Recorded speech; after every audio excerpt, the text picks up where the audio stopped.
Hello everyone.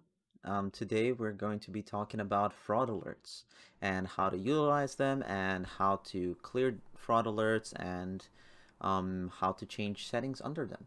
So first and foremost, we're gonna navigate to the fraud alert settings, which are gonna be located right here on the bottom right. We're gonna click on settings and we can either go to this tab, which is fraud alerts, or we can type in fraud and the section will populate right here. So once we do that, we can clear the filter and we can see that there's multiple fraud alert settings that we can go through. So first, and the most obvious one is, do we want to even have fraud alerts pop up on our dispatch screen? So we can simply enable them or disable them here. Now what you're looking at here is going to be the default setup that we have for all customers that will pop up in a specific order. So you will see here that we have new user specific fraud alerts, then we have blocking addresses, and then we have some other regular fraud alert settings. So let's just go from top to bottom.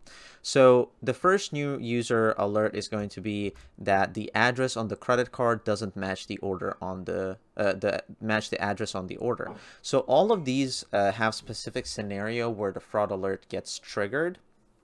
So once an order is injected into your dispatch screen, you will get a little exclamation mark that's going to be colored a different way. And majority of the time, you're going to either see high or very high. And very high is going to be colored red. And then you'll have high, which is going to be orange. And then if you do want to have medium or low, medium is going to be colored blue.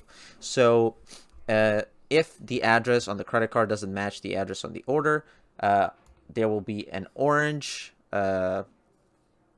icon that's going to show up under that order, which means it's a high risk fraud alert. Then we also have that the new user has the name on the credit card that doesn't match the name on the order. That's going to be a very high fraud alert because it is a new customer and you should just keep an eye on it. Then we have a very useful feature, which is blocking addresses on a per user basis. So this will not even allow a customer to look up a restaurant if that address is blocked. Now, that specific user may work, let's just say, in a hospital, and there's a dozen other people that work in a hospital, so we don't want to block the whole address. We just want to block that one user from ordering. Because if we don't check this off, if we block an address that's, let's say, Second Street, right? And we block that address and the hospital is on that address, nobody in that hospital will be able to place an order. So I highly suggest you utilize this feature because it will weed out those specific customers that you either don't want to order from you or you had issues with before. Then we also have prevent blocked addresses from being able to submit an order. This is basically going to completely not allow the customer to submit an order fully. And then if you do leave it, it will have the blocked addresses to be able to place an order, and then you would actually see it as a dispatch alert. So they would still be able to place an order, but it will show up as a fraud alert, and then you will be able to take a look and say, hey, I had an issue with this customer before. Driver A had problems with them, but the driver B never had issues with them, so I'm going to make sure that I send the driver B to that location for that customer. And then from there, we have a couple of other scenarios. We have the address on the credit card doesn't match the address on the order. That's set on by default to high. Then we have the customer's account has a credit card that doesn't match their name. We have that disabled here, but I always suggest you put it to high just so you can double check in case there's any refunds or some customers are trying to get free food or anything like that. And then we also have the customer's account has more than three credit cards that don't match their name. This should be very suspicious, obviously. Just make sure you keep an eye on it. And then we have the name on the credit card doesn't match the name on the order. This is something that happens quite often, I think, with food delivery, because you will have friends, that will order from, their friend's house or whatever it is. But it's always good to keep an eye on this. Then we have the order address is listed as a blocked address. So this is what I mentioned before would prevent blocked addresses from being able to submit an order. So you can pass those orders through, but you can still see it as an alert. So you can go back and say, hey, I had this and this issue with this customer. I'll leave this note so next time they order, I have some information on it. Then we have the order contains fraud alerts and is a guest checkout. Obviously, we got to keep an eye on that stuff. And then this is the customer's first order. You can also make this as a fraud alert, but we also have that little star icon that's going to show up on the dispatcher screen if it is a first-time customer.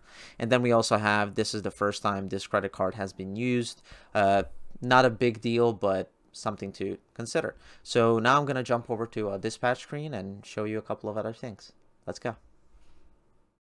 All right, guys, so now we have a order that, as you can see, has some alerts on it, and let's just go through it. So as we can see, this is a first order for this customer, and it is a guest checkout order that I made, so I can show you how that gets marked by the fraud alerts.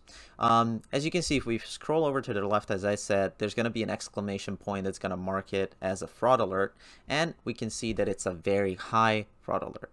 So the reason it says the order contains fraud alerts and is a guest checkout, so there are multiple red flags on this order. So what we want to do is either click either click view and scroll down, and then we can see fraud alerts. The order contains fraud alerts and is a guest checkout. So this will give you all the information you will need in order to verify what's wrong with the order, or you can assess and see, hey, is this customer trying to do something shady, and you can move on from there. What you can also do is you can click view customer info, and that way you will get all, if it is a customer that ordered before, you will see that under the last 5 orders.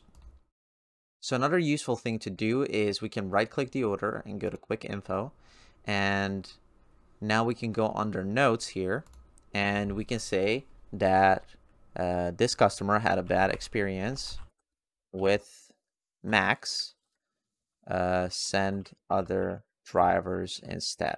So if for whatever reason, you know, they either had an altercation or the driver isn't comfortable delivering to this customer, you can leave this as a note, and that way next time when you take a look and you go into if you go into quick info, you can say, oh, this guy had a bad experience, let's just make sure we send a different driver.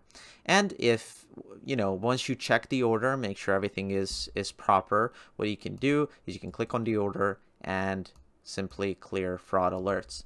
And there you go. Now you know how to set up your fraud alerts, how to set up different triggers for your fraud alerts, and that's it for now. We hope you like it, and let us know if you have any questions. Have a great day.